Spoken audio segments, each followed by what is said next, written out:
From the nation's capital, Public Policy Forums, a series of programs featuring face-to-face encounters by well-known authorities with differing views on vital issues confronting our present-day world.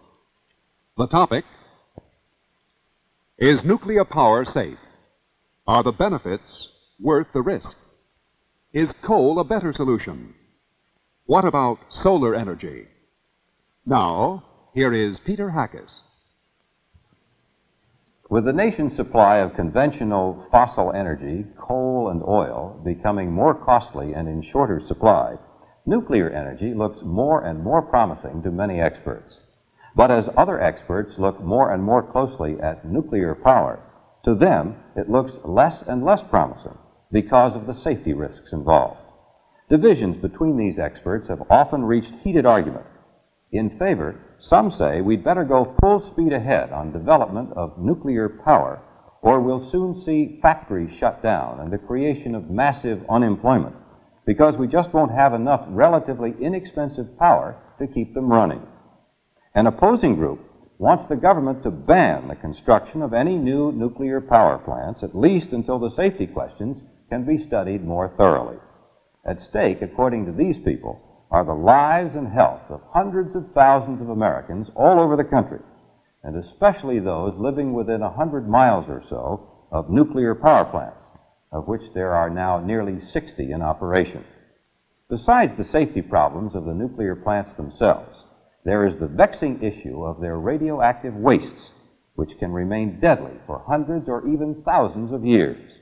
Those in favor of nuclear power admit there's no foolproof solution as yet to the waste problems. But they say, in answer to the critics, that the size of the problem is not as large as sometimes stated, and that a solution is on its way. Welcome to another roundtable discussion presented by the American Enterprise Institute, a nonpartisan, nonprofit research and education organization.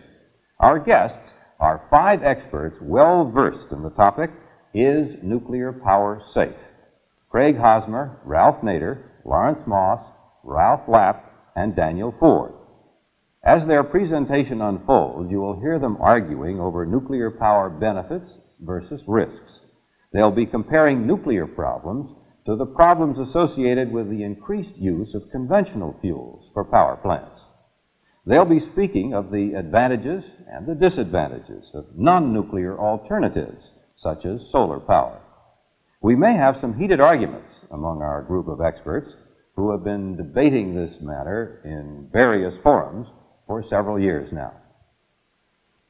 Presenting our panel of experts and moderating the discussion will be Melvin Laird, who is chairman of AEI's National Energy Project. Mr. Laird is a former Secretary of Defense and former counselor to the President of the United States. He is the senior counselor for national and international affairs at the Reader's Digest magazine. Mr. Laird served for 16 years as a member of the House of Representatives. Now, here is Mr. Laird. Thank you very much, Peter. Welcome again to American Enterprise Institute Public Forum. We have a very interesting topic today, as Peter has explained. Is nuclear power safe? On our panel, we have 5 distinguished Americans. First, I would like to introduce to you former Congressman Craig Hosmer, who served in the Congress for 11 terms from the state of California. He's a graduate of the University of Michigan Law School. He served in the United States Navy in World War II.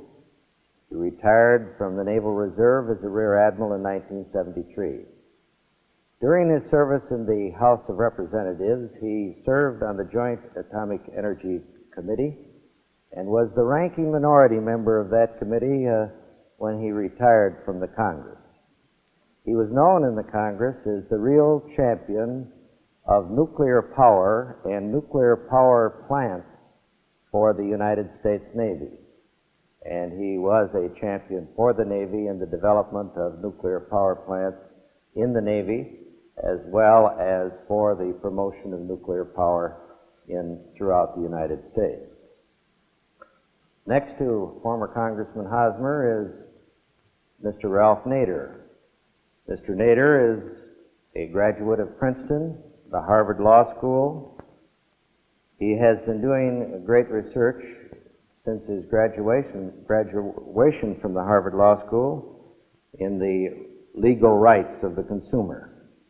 In 1965, he published the book and was the author of the book, Unsafe at Any Speed, that dealt with the American automobile industry and automobiles in general. In 1969, he established the Center for Study of Responsive Law, and he still maintains that center, and it has received a great deal of attention, as all of you know.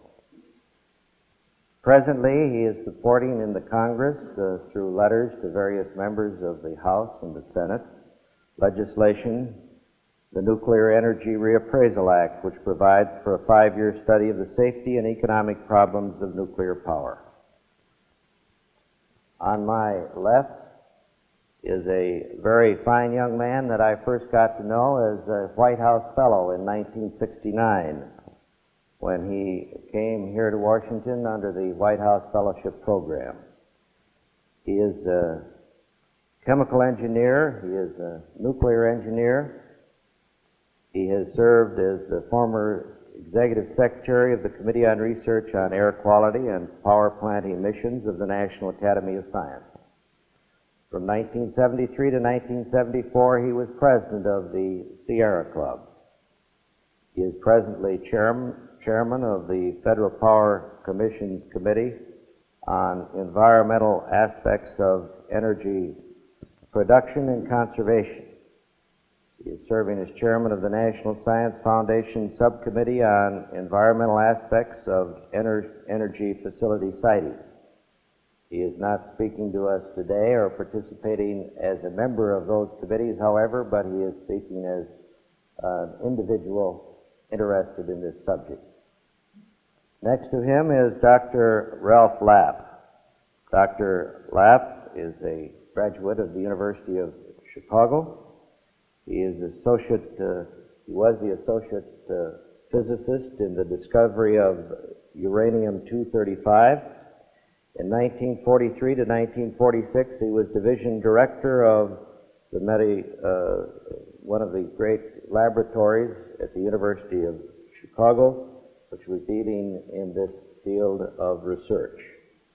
He is presently a consultant for the Senate Public Works Committee and also a consultant for the General Accounting Office, an arm of the United States Congress. He has recently written a book, Nader's Nuclear Issues, 1975. The last member of our panel is Daniel Ford, who received his BA degree in economics from Harvard. He then worked as a technical interrogator in the AEC's rulemaking and emergency cooling systems research program. He was a consultant to the atomic energy regulations to the Senate Government Operations Committee. He is presently executive director for the Union of Concerned Scientists. The union is involved in a number of studies on the impact of advanced technology upon society and provides technical information on the nuclear program to environmental groups around the country. We will first have an opening statement from Congressman Craig Hosmer. Congressman Hosmer. Thanks, Mel. Well, the problem of nuclear safety is something like relative humidity. You'd say compared to what? And you have to ask yourself, what are the costs and what are the benefits and what are the risks and what are the rewards? For instance, this country must get 20% of its entire energy supply from overseas. In the case of gasoline and oil, that's 40% from overseas. So what's the risk of continued dependence on imported energy to turn the wheels of this country and keep the men employed in the factories vis-a-vis continued dependence on foreign oil? When we could have our own domestic energy supply, have energy independence, if we increase the use of coal and nuclear power and displace the imported oil. So we have to ask ourselves, what's the comparison of risks? Is it wise for a country like ours to continue to bear these overseas risks? And also, is it wise for our country to continue to pay more than it has to for its power? Because nuclear power is cheaper than other kinds of power. All right, so I've tried to mention some benefits. What about the risk? You'll hear a lot about them today, but one of them you shouldn't hear about is the alleged risk that most people think inheres in nuclear reactors, and that's the risk of their exploding. And Mr. Nader himself denied that one on the 28th of April in a hearing in the Congress when he said, no, these things won't explode. The other risk that people worry about is that they will release some radioactivity, and there is a possibility of that being done. But our best scientists tell us that that possibility, that risk, isn't very large. For instance, the Rasmussen study indicates that the risk of a loss of coolant accident releasing radioactivity is about 1 in 250,000 for 100 reactors. Now that indeed is a very, very small risk in relation to independence from overseas oil, jobs for people here at home, and so on. As we get into this discussion today, I intend to hark back on that same subject, because you simply cannot consider this topic in isolation. You have to consider it as you do every other human activity in the situation of risk versus benefits, what is best for the individual, what is best for the country. Ralph Nader. Well, I think we should look at our energy future in two directions. One direction would focus on rigorous energy conservation. We waste at least 40% of the energy in this country. We consume per capita more than twice the energy that the Swedes consume and the West Germans consume, and they have very high standards of living. If we prevented this waste of energy and initiated a program of research and development to phase in solar and geothermal energy over a 40 to 50 year period, while we consume efficiently and under pollution controls the fossil fuels we have in considerable abundance in this country, we will pursue a path of employment, of safety, of respect for future generations, respect for our environment, a program that will reduce inflation, reduce pollution, and enhance the ability of this country to raise capital where it needs it in other areas than energy. We could go in another direction. That is the nuclear power path, which involves building 1,000 nuclear plants all over the United States, almost every state and region. It involves transporting radioactive materials by rail and truck and barge over highways, other transportation conduits daily. It involves the risk of releasing significant amounts of terribly cancer-causing, or leukemia-causing, or genetic damage-causing radioactive materials from the nuclear plants themselves in case of sabotage or an accident, human or engineering or earthquake, or from the transported materials by, again, theft or sabotage or human error, or in the area where these wastes, deadly for up to 250,000 years, have to be stored safely from the human environment. Now, these are risks. There have already been spills of radioactive material around the country. They increase the risk of cancer and genetic damage. There have been near misses. One plant has been closed down forever. There have been plants that have been closed down for well over a year because of safety problems. The dangers of nuclear power and the unresolved safety problems have been recognized by many scientists, Nobel Prize winners, other specialists outside the nuclear industry, and by scientists and officials inside the Nuclear Regulatory Commission in government and in industry. These are problems that have been recognized repeatedly, either under oath or in internal government memorandum. And I think we have to ask ourselves the question, do we go the way, conservation, efficient use of fossil fuels, and a fast program of alternative energy sources that are safe and clean, such as solar, much more practical than most people are led to believe? Or do we go the nuclear route, creating national security problems in this country, a mini garrison state, an uninsurability of a major industry, and one that is fraught with lack of reliability and spiraling costs. I think the choice has to be among the people of this country. That's what this program is all about, to try to give information so people themselves who will be at risk and who will be damaged and harmed if something goes wrong are able to decide democratically and at the grassroots throughout the nation for themselves and for future generations. Thank you very much, Ralph Nader. You've now heard from Ralph Nader, who is opposing the development of nuclear power, and from former Congressman Craig Hosmer, who is advocating the development of nuclear power. Next, we'll hear from Larry Moss, an environmentalist, who favors the development of nuclear power but opposes the development and use of coal for energy.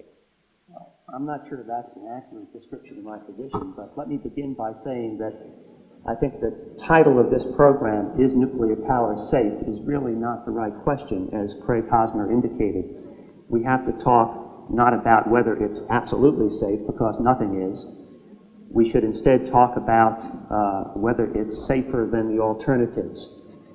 Ralph Nader is much more sanguine about the prospect of greatly expanded use of coal than I am. I'm much more concerned about air pollution, about the injuries and deaths that result from the occupational hazards of coal. I think there are things we can do to reduce those social and environmental costs, but they cannot be reduced to zero, just as the risks of nuclear power cannot be reduced to zero. In our discussion today, I hope we talk about the risks of each, especially nuclear. I hope we identify the key elements in the nuclear fuel cycle where those risks exist: the reactors, the reprocessing plants, the fuel fabrication facilities, the storage depots for the storage of long-term wastes. There are indeed risks at each of those points, risks of accidents, risks arising from sabotage, from terrorism, but these risks are not so much different, in my opinion, from risks that are associated with coal. They are risks that arise from different causative agents, in this case radioactive material for nuclear, but if a person is injured or killed, it doesn't make that much difference to him what the cause was. The fact of the injury is the important thing. There is even, in my opinion, no basis for saying that nuclear power is fundamentally different from coal because it involves long-term risks associated with damage to future generations. There are risks like that associated with coal. As an example, if we use up the coal deposits in the world, burn them, we will increase the carbon dioxide concentration of the atmosphere by 8-fold. This will have unknown effects on climate.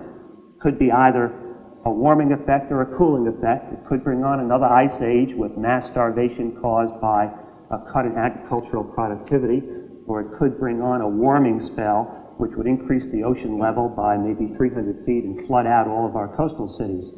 Now, I'm not saying the probability of this happening is high. My point is that there are low probability risks associated with coal as well as nuclear that affect future generations, and they should be considered in comparing the risks. For these reasons, I think it is not appropriate at this time to call for a moratorium on nuclear power, and I expect that we'll, in the course of this discussion, get into more details about these risks and compare them to come up with a reasonable assessment. Just one final point. I believe that the risks of nuclear power, as well as the risks of coal, can be significantly reduced by a number of actions that can be taken. And I think we ought to get into that during the course of this discussion as well. Thank you very much, Larry. And now Dr. Ralph Lapp, an advocate of nuclear power. Well, let me say, first of all, that I'm an advocate of adequate energy for the United States, consistent with maintaining a viable economy.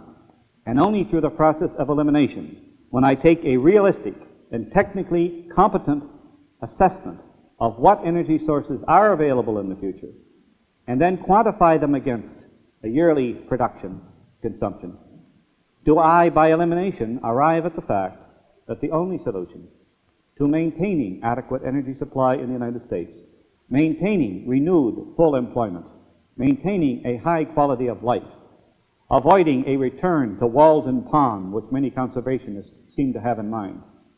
The only alternative is uranium. That is done if one were capable of looking at this chart, which happens to be a rather complex one. From this distance in the television camera, it may look like the electrocardiogram of a crowd. But in fact, it is a systematic plot of solar energy giving great emphasis to production, of geothermal energy, of hydropower, of the use of all the oil we can get, of natural gas, and of 3 times the amount of coal we now burn. And with all of that, I arrive at zero growth for the United States, even with conservation. Only by adding the nuclear component, for which we have the technology in hand, do we arrive at adequate growth for the United States and avoid a return to Walden Pond. The uranium fuel cycle, with which there are risks associated, as there are associated risks with everything. Automobiles are dangerous. No one advocates eliminating the automobile. Airplanes are dangerous. Everything is dangerous. Risk, as Craig Hosmer said, must be balanced against reward. The risk begins with uranium, as you take it from the earth.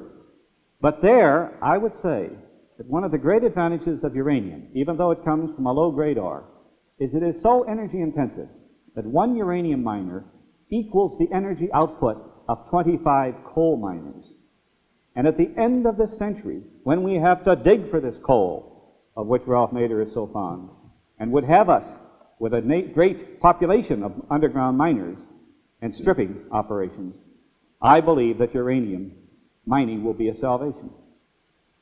The risk of transportation of the refined fuel is essentially zero.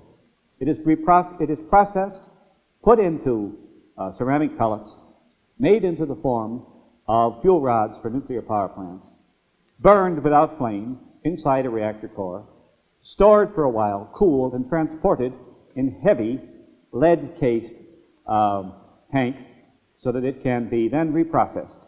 The reprocessing takes place not by the techniques of which Ralph Nader speaks. He's speaking of the past, of the military waste. I'm talking of the present technology, reducing these to solids, taking and transporting those solids to what I believe to be a favorable final depository, which is a bedded salt mine somewhere in southwestern USA. There's no reason why this method of waste disposal cannot be adequate, for in fact, geologic deposits that have gone unmoved for 50 million years should remain relatively stationary during the relatively short time on a geologic scale that they must remain intact. Thus, from the very beginning, from the Earth and back to the Earth, I believe that as with no other fuel cycle, the nuclear power cycle has been scoped and assessed, and that it is a safe operation. But I submit that there is today the question of is nuclear power safe. Mr. Laird, I believe this is a fundamental dilemma for a democracy, because I happen to be a scientist, and Larry is an engineer, and we have some lawyers here. And the problem here is we're talking about technical things for which society is not uniformly educated. And I can see that people who do not have the long technical training that some of us have will be frightened. Fear is a powerful propellant to avoid something. But I believe there is also the danger of a society without adequate energy. I have come to the conclusion that nuclear power is safe, is reliable, and is sufficient for our needs. Thank you very much, Dr. Lapp. And now Daniel Ford, the Executive Director of the Union of Concerned Scientists. There are 3 simple points that I'd like to try to make at the outset, Mr. Laird. The first is that I think people should understand that the nuclear power program in the United States is in extremely serious difficulties from an economic point of view. The majority of the nuclear power plant projects in the United States, construction plan projects, were canceled or postponed last year. The capital cost of building nuclear power has increased tenfold over the last decade. This means that if the country is to continue with nuclear power, either massive rate increases to be paid by the consumers will be required, or massive taxpayer subsidies to the nuclear power program. And given all of the other costs that the consumer has to bear, it is not realistic to expect that this kind of subsidy for the nuclear program will come about. So from an economic point of view, nuclear power has gotten to the point where it's virtually costing itself out of the market. The second point relates to the credibility of the safety assurances that have been provided. As Dr. Lapp indicated, it's very difficult for the general public to get a grasp on these issues. And it's also difficult for the public simply to accept the assurances of the industry and the federal agencies that are promoting these projects. And what is truly important is to have independent technical expertise applied to these problems. That, in part, is the function of our organization. And recently, the American Physical Society, the Professional Society of Physics, contributed a new study to help clarify the technical questions for the general public. And the important contribution here is the estimates that they made of exactly what is the risk involved in a nuclear power reactor accident. They studied a type of accident which, according to AEC statistics, would be expected to happen once every couple of decades in the size program that the Atomic Energy Commission has promoted.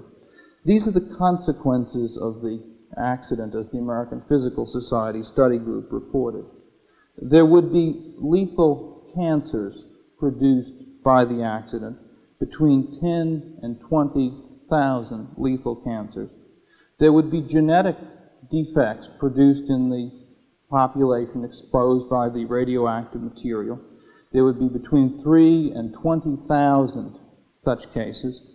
And finally, between 22,000 and 350,000 of the neighbors of the reactors would develop thyroid nodules, small fraction of which would be malignant.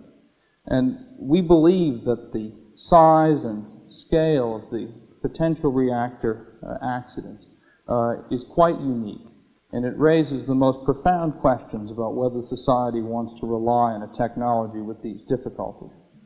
And the final general observation I'd like to make is that the country is in trouble because the entire management of the nuclear power program has not shown the type of care and diligence, nor the type of candor that's required to manage a program with such large inherent risks.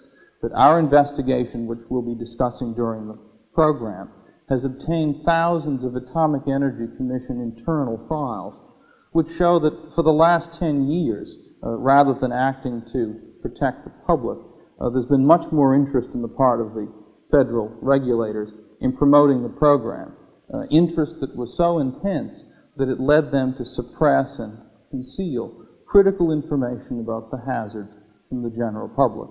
And plainly, no matter what one thinks on a theoretical level about the nuclear power program, with this history of mismanagement and concealment, until the whole issue is sorted out to the satisfaction of society at large, we are in no position through any democratic processes to commit the American nation to the establishment of nuclear installations in all of its backyards.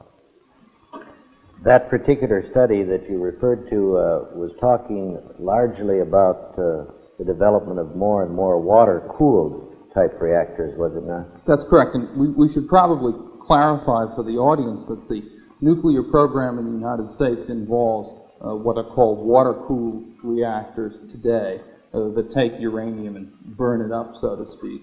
But the government has plans, proposals of long-standing, develop a different type of reactor called a plutonium breeder, which would manufacture, by these internal processes, a special material called plutonium, which in and of itself is immensely toxic. And not only would that risk be involved, but the proposal is to make plutonium a basic fuel for the U.S. economy.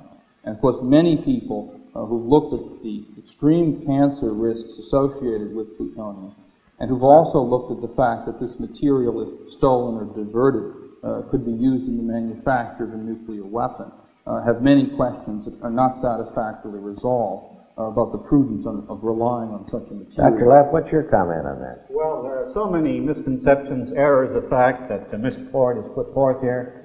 If you were a scientist, Mr. Ford, you would understand there's a responsibility for scientists to seek the truth, to quote a report accurately. You have so misquoted the results of the APS study that it is almost incredible. You talk about an accident that they study which might occur one every 2 decades. You have that wrong. In point of fact, if you would take the most probable accident, and they never discussed anything about the probability of an accident, you would find that their study would predict only one accident before the year 2007. One accident, and this would be the most probable accident. If you take and multiply the consequences of the rest... That's one every 3 decades, Dr. Lapp. That happens to be much farther than that. We are now talking about the fact that the consequences you have associated with are a much less probable thing. The consequences of the accidents that you quoted are actually not less than 1 death per year and 1 cancer death per year, according to the APS study applied to this. And I've done that, and I've corresponded with the people on the APS study and have interrogated them.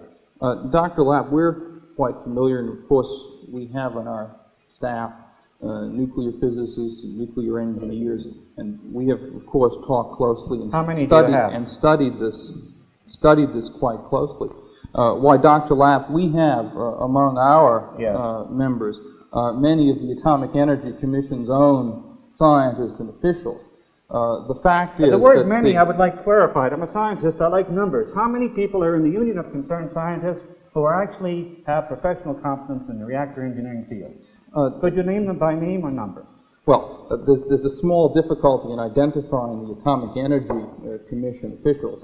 Of course, we've presented in public hearing a couple dozen individuals as witnesses. I'm talking about the Union of Concerned Scientists now. I'm not talking about something else. Just try to answer. Well, I think probably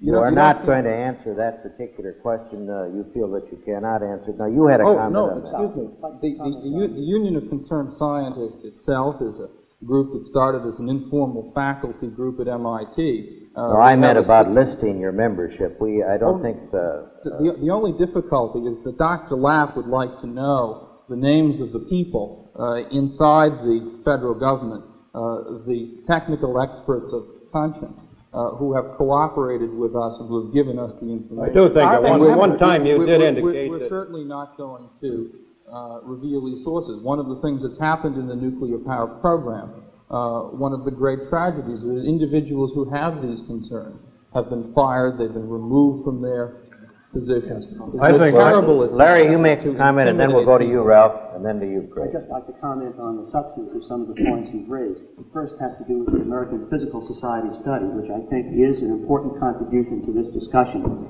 Indeed, they did identify certain contributions to the injuries that would result from reactor accidents that the AEC had not properly accounted for. Although I think that Mr. Ford has exaggerated just what the significance of that correction is. It should also be pointed out that all of the 11 or 12 people associated with that American Physical Society study oppose a moratorium on nuclear power plants. And this was stated at the American Physical Society meeting, if you were present there. They said that even though the risks that they had identified were somewhat higher than those calculated by the AEC, they still felt that they were no greater than comparable to the risks of coal and probably less than the risks of coal, and therefore it would not be logical to advocate a moratorium on nuclear power. On the point about the economics of nuclear power, Dan Ford spoke about all of the cancellations of nuclear plants. By the way, some coal plants have been canceled as well. I think that largely this is a reflection of a reassessment on the part of the electric utility industry over what rate of growth will occur for their product, namely electrical energy. We've had such significant increases in the prices of electricity in the last 2 or 3 years, especially in the last year or year and a half, that people are beginning to think that maybe there is some elasticity to the demand for electricity, namely that with the price that high, people won't demand as much as they would if the price was kept low. We don't know exactly what that relationship is, but we know pretty well what direction it's in, and it could be very significant. And indeed, in the last year or two, the growth rate has been much lower than historic rates. In any event, if nuclear power is uneconomic and is being priced out of the market, why is it necessary to have a moratorium? I'm not quite sure what Ralph Nader and Dan Ford are all excited about. Let me enlighten you, Mr. Ralph, why don't you? Nuclear power will never develop in this country without massive federal subsidies, both with indirect and direct ones that have been going on now, and outright purchase of nuclear power plants. Evidence. The president of Westinghouse Corporation, Mr. Kirby, petitioned the government the other day asking the government to buy 4 of his company's proposed floating nuclear plants outright and lease them back to the utilities. And when you talk about pricing itself out of the market, as Mr. Ford has, he's talking about the consumer market, the competitive free enterprise market, which the nuclear power advocates are readying the overthrow of in favor of a massive federal subsidy. Now, I would like to, Mr. Laird, try to concentrate on the issues and not have Mr. Lapp constantly bring in personalities. I want to settle once and for all, there are experts on both sides of this question. There are Nobel prize winners on one side and Nobel Prize winners on another. The most telling comment was made by Albert Einstein many years ago. He said, they're not the ones who decide. You and the viewing audience decide, the people of this country. And in order to dispense of any more of this picky personality backbiting that Mr. Lapp engages in, I would like to cite in 1972 Mr. Lapp's testimony when he was a critic of nuclear power, highly dubious about its lack of safety, and things are getting worse now, not better, when he described Mr. Ford, on his left there, as, quote, I submit that he, Mr. Ford, probably knows more about emergency core cooling than 98% of the physicists who have PhDs in this country, end quote. Now, I amplify what I mean by that? Just a moment. We'll let you I have want it, to focus, I want this country, and I think I would hope you would too, Mr. Lapp, to focus on the issues. The issues. I can cite you engineers and scientists, and you can too. Let's focus on the issues. At every nuclear plant, there is at least 2,000 times more radioactive material than the fallout from the Hiroshima weapon. A nuclear plant, not the breeder, a light water reactor, does not explode. But it can have a deadly accident, as everybody agrees. They disagree over the probability. But there could be an earthquake. There could be sabotage. There could be human error. A man with a candle started a fire in a big nuclear plant in northern Alabama a few weeks ago, shut down the entire plant between 4 to 6 months. A man with a candle. Simple thing like that. And there could be design or engineering area, and there have been errors, and there are a lot of defects here. And what we have to ask ourselves is, do we want to go this route? Federal ownership of nuclear plants, federal subsidies, non-insurability of nuclear plants because the industry won't put its money where its assurances are. Evacuation plans to take people out of major metropolitan areas in case there is a meltdown or a deadly release. Perhaps dozens of other problems, police, at all kinds of junctures, guarding, security classifications, invasions of privacy. Or do we want to ask a simple question? If we can save more energy between now and 1990 than nuclear power will give us, why should we have nuclear power?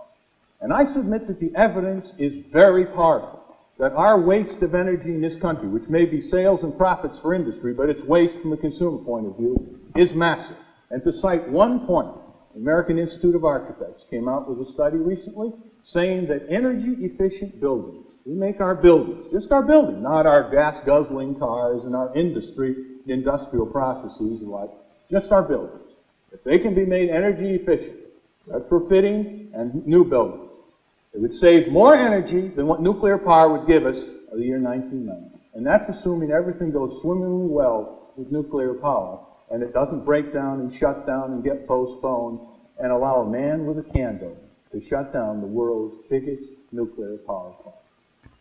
Great, we'll go to you, and then we'll come back to you, Dr. Lapp, for a comment. I don't want to exactly let the American people get conned out of their great heritage of adequate power by some of these arguments that are going on. and particularly by the one that started out with the actual true fact, as stated by Mr. Nader, that we got scientists on both sides of these questions. Some of them say yes, some of them say no. We only got one scientist here, but I've been trying to listen to scientists for 25 years or longer. I used to work for the Atomic Energy Commission as a lawyer, and I spent a long time in the Congress trying to analyze these risks and dangers and listen to what these scientists come in and said and find out whether black was right or white was right. Well, after a while, you commence to get a feel for that sort of thing. And recently, I went into the United States Statistical Abstract, and I counted up all of the scientists, all of the technicians in this country on the government payroll, working for universities, and on private industry. And I found out that there were 358,400 such people.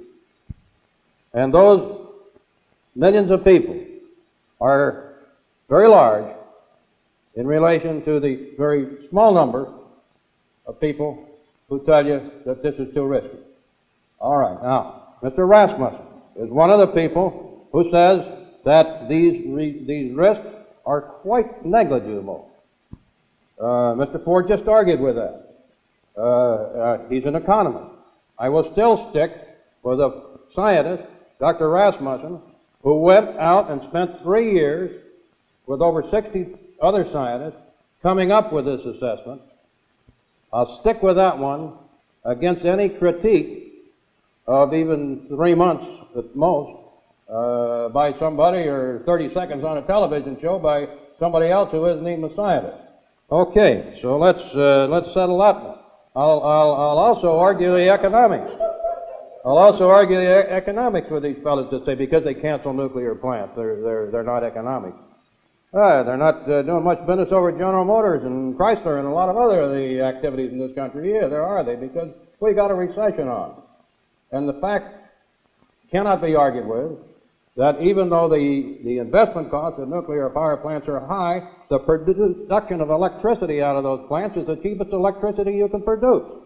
A survey was made in 1974 of all of the nuclear production in this country and what it cost, and we only produced 5% of the power in this, or 6% of the power in this country out of nuclear, and it saved the ratepayers of this country $810 million of that meager amount.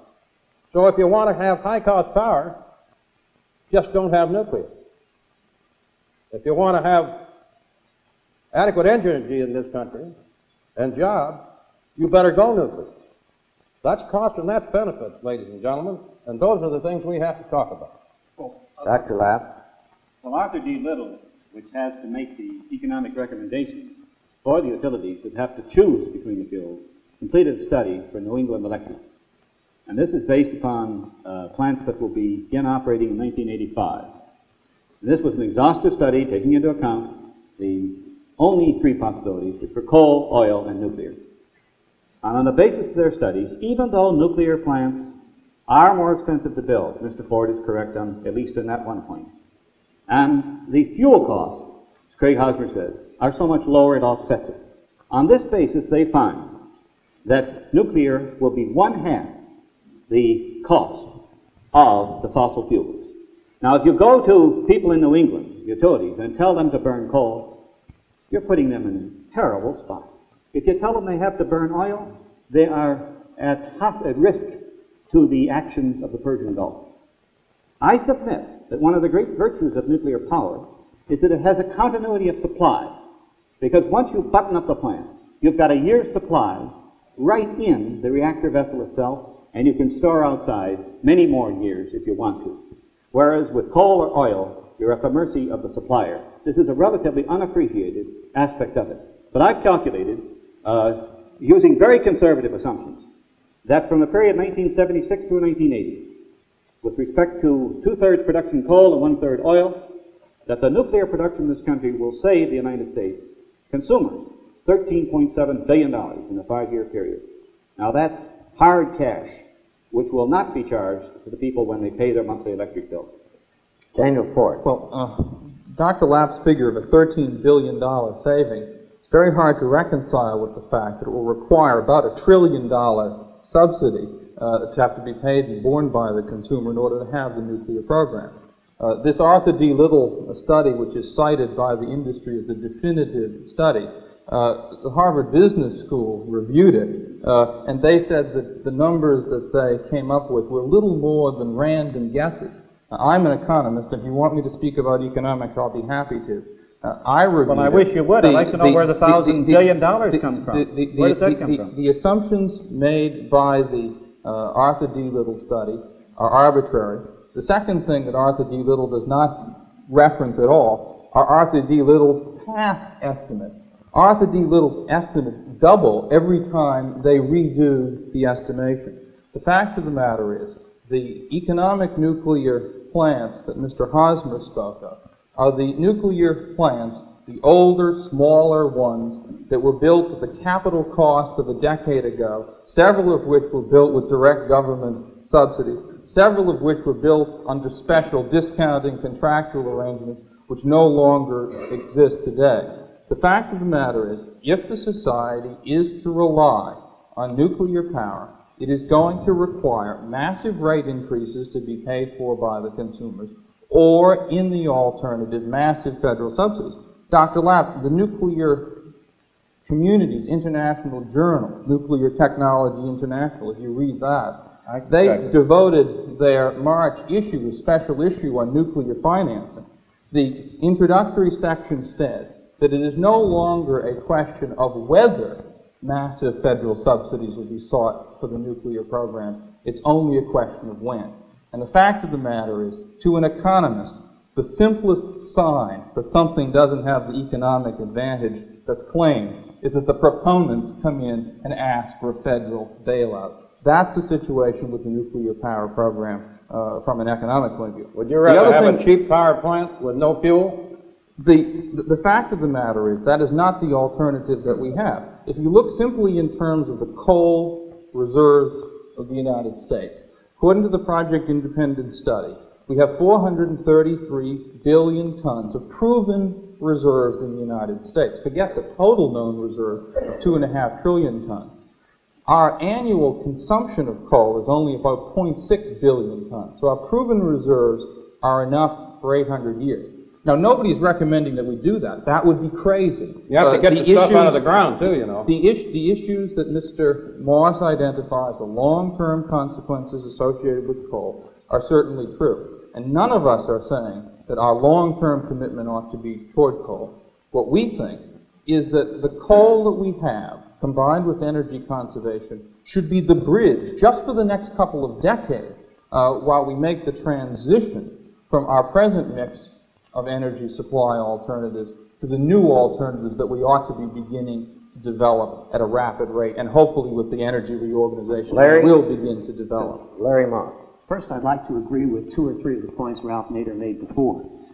He said that the people should decide issues like this, and I think that is quite proper. You have to weigh different values. You have to decide what society is willing to pay to avoid injury or death, regardless of which alternative you pick. And the only way to do that is through a political process involving everyone who has a position on it, so that his value can be considered.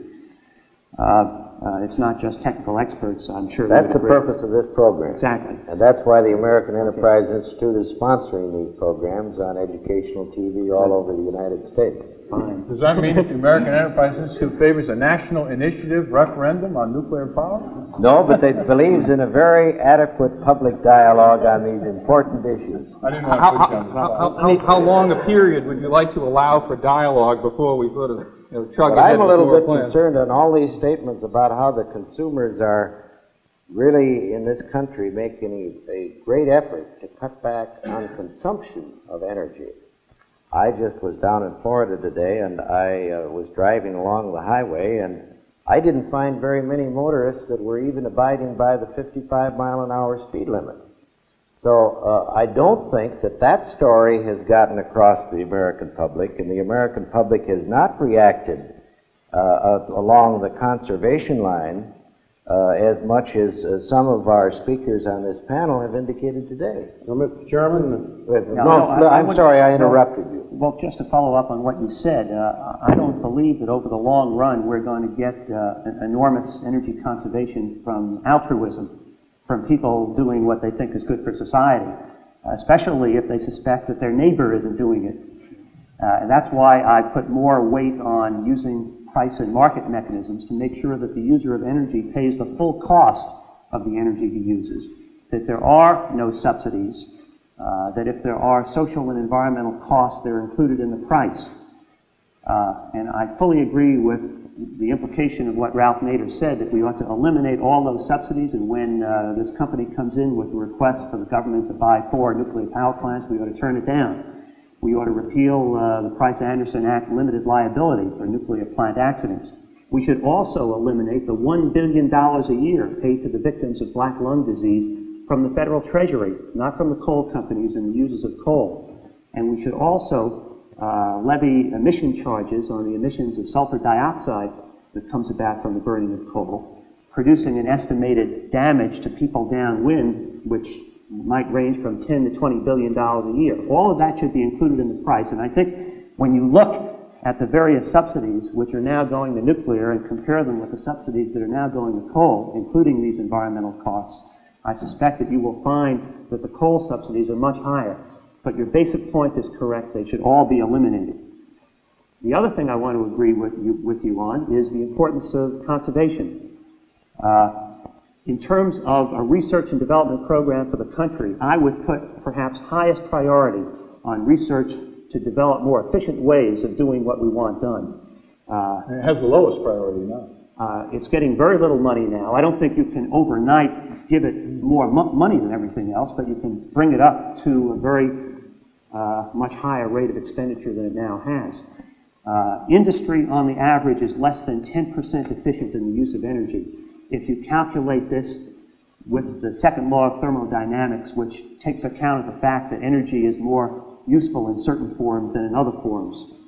And that kind of thing should not be allowed to continue indefinitely. Higher prices will, in part, help correct the situation, but we also need research to tell industry more than we know now exactly how they can make the improvements in the best way. I do think that you need to have some reasonable feel for the degree of conservation that actually can be achieved if you're going to use that as a means of scrubbing nuclear power and bridging the gap over till you can get the exotics going. Now, Mr. Nader spoke in terms of 40% waste of energy, which may be quite right, but whether you can make 100% improvement and eliminate all that waste is something else that's quite a practical matter. To me, it seems that you can probably squeeze out 60% of the waste, which means that you can save 25% of the energy that we used to burn. In other words, you can run this country on 75% of the historical amount of energy we've used to turn the wheels and keep people working and everything else. But you probably can't go much less than that. Now, that kind of saving is not going to bridge the gap, because it's going to take time to get into this era where we have to rely on solar power. In this country, and in every modern complicated economic society, it takes about 50 years from an idea to go from its initial conception to its full commercialization. And this is exactly the course that has gone with nuclear. Nuclear started in 1945. And here, 30 years later, in 1975, we're still not fully commercial. It'll be about 1995, 50 years before, if nuclear is not impeded, that it can pick up the full load of the energy requirements of about 50% of this nation's electrical energy. So that means that if we start now with solar, we're not going to get there till 2025. Mr. Nader, in his testimony that I referred to earlier, quoted NSF figures and NASA figures showing that by 2020, we might be able to squeeze out 30% of our heating and cooling from solar, and I think it was 38%, maybe some 23%, of our electrical energy. But you see, it takes that time. And this gap is facing us, and there is no way that really I can see that you're going to fill that gap in need for energy without doing that, because even at a 2% growth rate in energy in this country, which is what the low scenario of the Ford Foundation report, you're going to have a 28% increase in energy use simply by 1985. So I think how are you going to do it? To expand, let me tell you, to expand on your point on conservation, the 40% figure came from sources within the Office of Energy Conservation. That was just over a short term. That's usage reduction by thrift and modest capital improvement. Look at the federal government. They just sent memos out saying, be careful, don't waste energy. They reduced their energy consumption over 1973 by over 20%. Now, 20% just by thrift, never mind basic architectural design of buildings, vehicle fuel efficiency improvements and the like. The point I'm trying to make is that the engineering frontiers and the thrift frontiers and the economic pricing frontiers are really massive in terms of reduction of energy waste. If we just double the efficiency of our automobile, we would reduce the amount of consumption of our nation's petroleum by 15%. And going from 14 miles per gallon to 28 miles per gallon is really no big technological breakthrough, except for generous motors, that is. That's going to be, you can do that job, a 20% increase in the efficiency, or 50% increase in the efficiency of the automobile right now, just by getting 2 people in a commuting car instead of 1. And ladies and gentlemen, I'm sorry, but our time has run out. This has been a very interesting discussion. Is nuclear power safe? I think that it has added to the dialogue in America immeasurably. Thank you. Thank you. Our roundtable discussion today has brought you the conflicting ideas of 5 leading experts in the field of nuclear power and the value of its benefits as compared to its possible risks.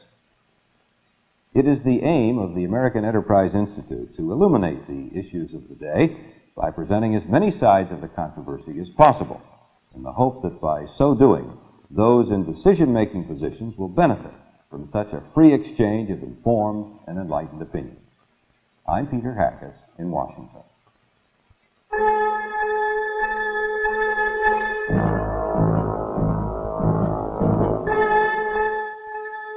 Public Policy Forums is supplied to this station as a public service by the American Enterprise Institute, Washington, D.C.